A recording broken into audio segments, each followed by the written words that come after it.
Another part of the body that the dual roller feature allows you to target, which we could never do before, is the wrist. So for carpal tunnel and any kind of injuries or pain in the back of the wrist, the double roller is now going to let you cross the joint line and apply careful pressure without getting caught on the bones of the wrist. I'm going to go ahead and demonstrate how this works.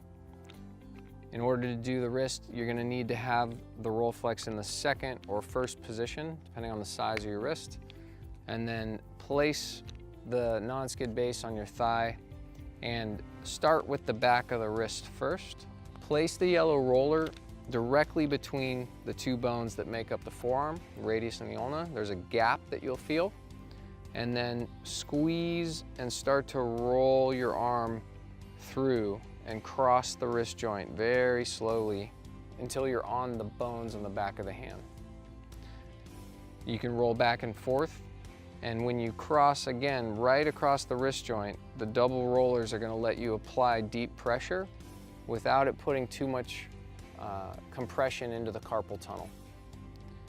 And then you're going to do your active release, really trying to gap the wrist and create space in the joint. Once you finish with the back of the wrist, you're going to rotate the Rolflex Pro.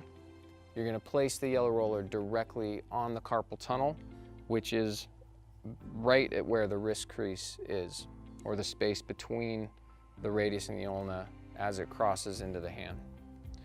Once you have that roller placed, you're going to again squeeze very carefully because you have nerves that run through here, and you're going to cross that roller into the palm of your hand and then force it back over the wrist.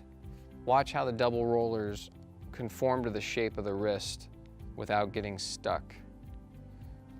With the old version of the Rolflex with a single roller, you would never be able to cross the wrist joint without it getting hung up or creating too much pressure into the joint.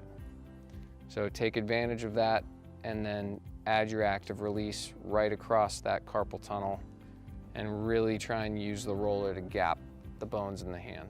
When you're done, go ahead and take your hand out and then move it around, make sure the wrist feels good.